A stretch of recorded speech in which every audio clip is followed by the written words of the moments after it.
Welcome back to the GSMC Sports Podcast. We are headed into our final segment of the day. We are going to be talking some college basketball. Just a reminder here that for our viewers to use the chat, make this show as interactive as possible. But talking college basketball from last night, we had a whirlwind of different games where we will start off by talking about the few teams that punched their ticket to the dance with some conference titles, starting with McNeese beating Nichols to win the Southland Conference Tournament Final. This is a really big win for McNeese, who, if you haven't heard of them from this year, they have been on a terrific tear this year, winning 30 games this season. They could have possibly been an at-large bid if they didn't win the conference tournament, but they would have been right on that bubble, and I think that despite the 30 wins, it could have been really tough for them to make it into the tournament. Instead, they do. They finish off their season well, and they're going to be a very interesting team here when the brackets are released. This is their first tournament appearance since 2002, and they could definitely be seen as a popular Cinderella team. I think they are going to. They'll probably be in that 12-13 seed range, and we all know the nation's love for a good 12 seed as a Cinderella run. I think that McNeese could potentially be that Cinderella team. Other teams that made their way into the tournament with wins yesterday is Colgate. They rode a hot first half against Lehigh to handedly beat them and win the Patriot League. This is the fourth time they have reached the fourth straight season they have reached the tournament. They were a popular upset team last year. They did not do so and have really flown more under the radar this season, which I think potentially makes them even scarier as a first round upset. So another team to look out for. And then you had Montana State beating Montana in the Big Sky Championship, where this was a little bit of a disappointing season for the Bobcats. This is their third straight Big Sky Championship, so they've been here before, but they were just 500 on the season as a whole. Ultimately, though, they win their tournament, they win their conference tournament, and they will be in the big dance. We also had a set of wild games from the major conferences as well.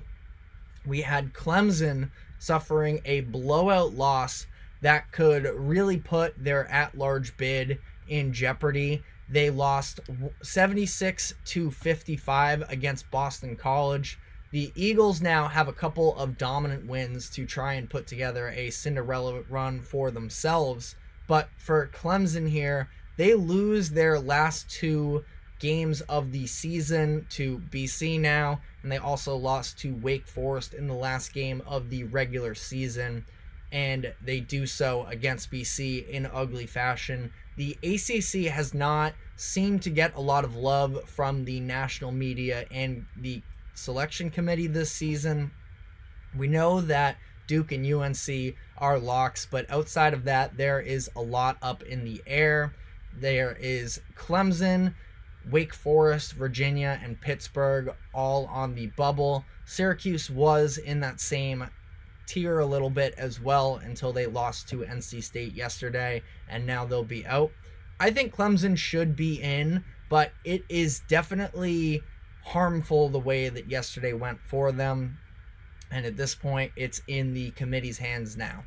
Another team on the bubble that played in a wild, surprising game was Villanova, almost completely blowing their chances at making the tournament when they went down to the wire against DePaul. Nova entered the game as 24.5-point favorites, but it took a Justin Moore three with 8 seconds left in the game to retake the lead and escape with a win, keep their season alive. DePaul this season was 3-28 in the regular season, 0-20 in conference play in the Big East, but they led this game by as much as 8 points in the second half. That 8-point lead that they had just under 13 minutes was the largest lead they held in conference play all season long.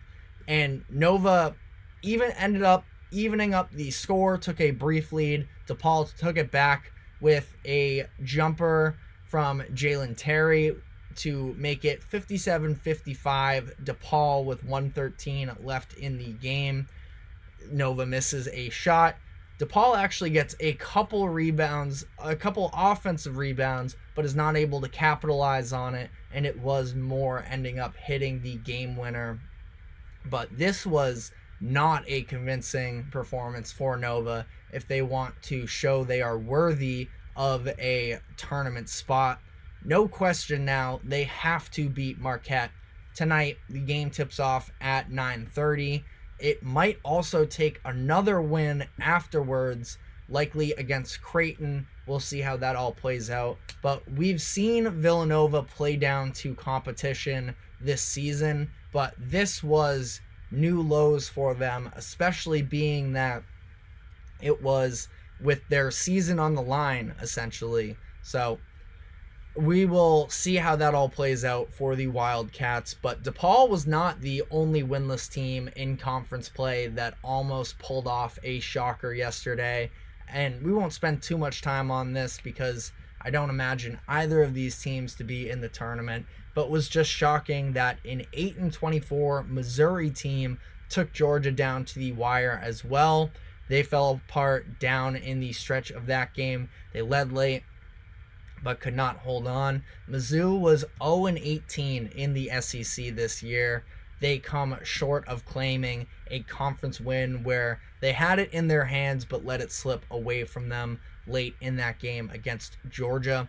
Georgia, this was not quite as big of a potential upset. I remember looking at the line before the game. Georgia was just favored by 2.5 points. Was very strange for a Missouri team that hadn't won a single game in the SEC to be that close in terms of betting odds. But Georgia does end up winning. They end up covering for anybody who did bet on that game, but definitely a weird one in that. We also had Cincinnati beat Kansas. This wasn't a massive surprise. Kansas was without their top two players in Hunter Dickinson and Kevin McCullough Jr. They made it a little bit of a ball game in the second half. KJ Adams had himself a really nice scoring performance, especially getting going in the second half, but it just was not enough to keep up with Cincinnati that was at full strength. They ended up losing 72-52. Ultimately, we sort of knew this was likely going to happen, but it just does go to show additionally the state of Kansas Jayhawks basketball this year, where they are so top heavy, and outside of KJ Adams, nobody else was able to step up for them. Elmarco Jackson, the freshman who started the year for them, he was just 2 of 11. Nicholas Timberlake was 2 of 9, and Johnny Furphy, the other freshman who was a little bit of a revelation emerging for the Jayhawks midway through the season, now could be a potential first-round pick in the draft. He was 1 for 8. He's been struggling from a scoring perspective as of late, and I don't see it really with this Kansas team. Now, we know how good their starting lineup is, but if you are able to jam Hunter Dickinson, there isn't a great amount of shooting from the outside. They can play some defense when they're fully healthy, but again, this wasn't a surprise result by any means, really. It would have been a huge statement had they won, but it sort of reaffirms their issues where they're not a great shooting team. They don't have very much help outside of their top 3. Again, credit to KJ Adams for the performance that he tried to put on here, 9 of 14 from the field, and carried them as much as he personally could, but they end up falling short in this one to Cincinnati. We will see them again when the tournament begins. We also had Utah dominate Arizona State last night. Utah is hovering around one of those bubble spots, probably a little more so on the outside looking in. And there were some doubts with them whether or not they would have their leading scorer, Braden Carlson, for the game. He did played limited minutes, just 18, only scored, I believe it was 7 points. So not like it was a tremendous performance for him personally, but it did not end up mattering. The rest of the team really showed up big time for them. And it's going to be interesting. They face off against Colorado tonight. Two teams that are on that little bit of a bubble line, have some arguments to make the tournament, and there's a chance that they both could make it, but depending on how this game goes, we could see at least one of them eliminated, and even then, we'll see. I think that Colorado has the advantage in this particular matchup, but I guess we'll also just have to see, because it's not that the committee takes into consideration recent play as much as they used to either, and Colorado has been playing some good basketball. But that is all we have time for on the show today. Thank you very much for tuning in. Thank you to the GSMC Sports Network for allowing us to host this show. Just a reminder to like, follow, subscribe wherever you may be keeping up with us. We will be back tomorrow afternoon at 2 o'clock. Going to be a late one tonight if you are a college basketball fan watching that Utah-Colorado game. Tips off at 11:30 Eastern.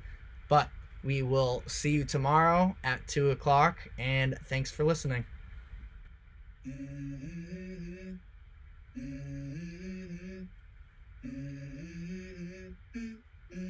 Let's go. I wake up to a little bit of drool on my pillow, feel like it's gonna be a bad day. Yeah, I'm tired of shit, and the coffee ain't hit yet, damn, ain't that great.